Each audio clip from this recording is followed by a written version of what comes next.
சிவாய நம. அந்த மூகாம்பிகை நம்ம பிரார்த்தனை வச்சுக்கிறேன். உலகம் சேமமாக இருக்கணும், உலகம் சேமமாக இருக்கணும். அதை பார்த்தீங்கன்னா ஜனங்க நோய் நொடி இல்லாத ஆரோக்கியமாக வாழணும். அவங்கவுங்க கஷ்டத்துலேருந்து மீண்டு வந்து வாழ்க்கையில் எல்லோரும் ஒரு மிகப்பெரிய வளர்ச்சி அடையணும்னு நான் வந்து அந்த மூகாம்பிகை பிரார்த்தனை பண்ணிக்கிறேன். எல்லாருக்கும் நிறையா நோய் நொடி இருக்கும், நிறைய வீட்டில் 1000 பிரச்சனைகள் இருக்கும், 1000 சொல்லுவாங்களே தேவையில்லாத பிரச்சனைலாம் வரும், மன உடைச்சல் இருக்கும். ரியல் எஸ்டேட் பண்ணுறவங்க, அந்த தொழில் பண்ணுறவங்கலாம் நிறைய மன உடைச்சல் இருக்கும். அம்மா மூகாம்பிகை அம்மான்னு சொல்லுங்கள், சொன்னீங்கன்னா அந்த அம்பாள் உங்களை எல்லாரையும் காப்பாற்றுவாங்க. மூகாம்பிகைன்னு வீட்டில் பெண்கள் தான் எல்லாம் வந்து பெண்கள் ஆண்கள் எல்லாருமே அந்த மாதிரி சொல்லுங்கள்.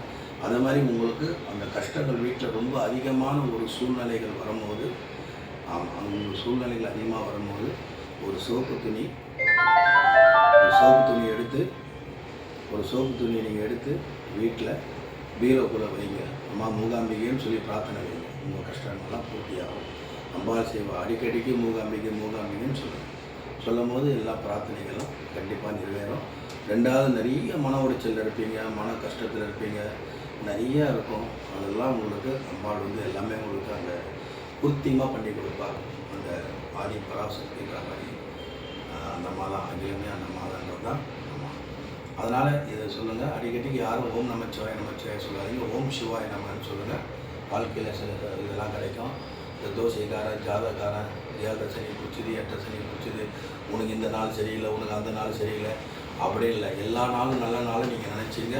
மூகாம்பிகை அது நல்ல நாளாக அவங்க மாற்றி கொடுப்பா, சரியாக மாற்றி கொடுப்பா.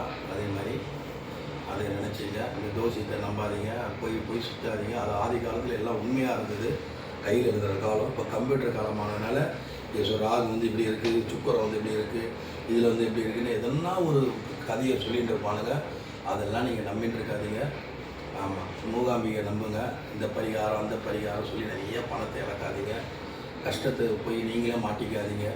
அருள்வாக்கு சொல்கிறாங்க, குறி சொல்கிறாங்க, இங்கே போனால் நல்லாயிருக்கு, அங்கே போனால் நல்லாயிருக்கு. இந்த மூகாம்பிகைன்னு சொல்லுங்கள், எல்லாமே மாற்றம் கிடைக்கும்.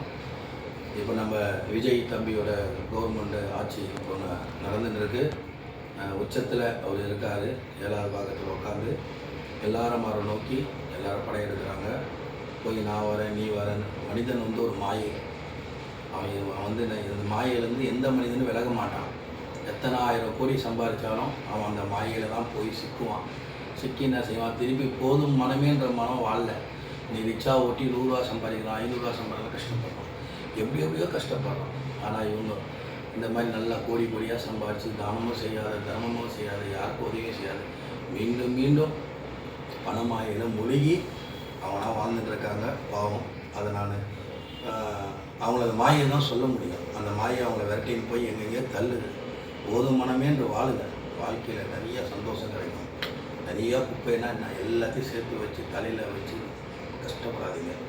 அவர் வந்து உச்சத்தில் இருக்கக்கூடிய விஜய் வந்து 7வது பாகத்தில் இருக்கிறதுனால அவங்கள ஆசை கட்டுவாங்க. நீங்கள் பிரதமர் ஆகிடுவீங்க, நீங்கள் கவர்னர் ஆகிடுவீங்க, ஜனாதிபதி என்னென்னவோ சொல்லுவான். நீங்கள் அதெல்லாம் கட்டுக்காதீங்க.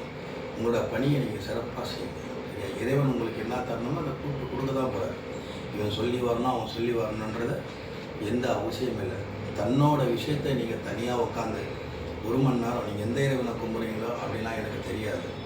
எந்த இறையை நீங்கள் பக்தியாக நினைக்கிறீங்களோ அது எனக்கு தெரியாது. அந்த இறையை நீங்கள் நோக்கி ஒரு மணி நேரம் உட்காந்து எந்த முடிவு நீங்கள் எடுத்தாலும் உங்களை நீங்கள் ஃபஸ்ட்டு ஃப்ரீ பண்ணிவிட்டு 1 மணி நேரம் உட்காந்து தெளிவாக முடிவு எடுத்து ஒரு விஷயத்தை நீங்கள் செய்யுங்க.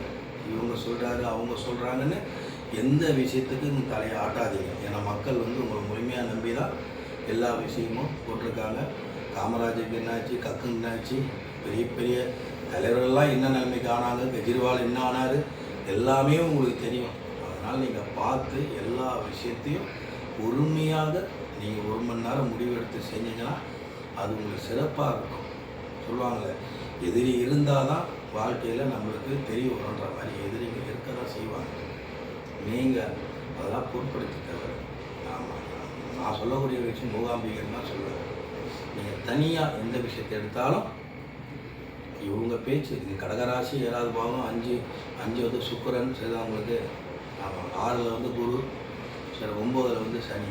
அப்படி தான் இருக்குது. அதனால் பிரச்சனை இல்லை. 6 குரு இருக்கிறதுனால உங்களுக்கு நல்லா சிறப்பாக தான் இருக்கும். நீங்கள் என்ன செய்யுங்க, நீங்கள் யார் பேச்சையும் கேட்டு எந்த முடிவும் தயவு செஞ்சு எடுத்துடாதீங்க. சரியா? அது உங்களுக்கு தப்பாக முடியும், அது தவறாக நடக்கும். நீங்கள் உங்களை யோசிங்க, நீங்கள் உங்களை முடிவு பண்ணுங்கள். உங்கள் பின்னாடி இவ்வளோ கோடான மக்கள் இருக்காங்க. ஒரு குடும்பமும் உங்களை ஒரு மாமாவாவோ, ஒரு அப்பாவோ, ஒரு தம்பியாவோ, ஒரு அண்ணனாவோ, எல்லா விஷயத்துலையும் உறவு சொல்லுவாங்க. உறவுக்காரங்கன்றதோட எல்லா ஜாதி, எல்லா மதங்களும் உங்களை நோக்கி வந்து போட்டிருக்காங்க.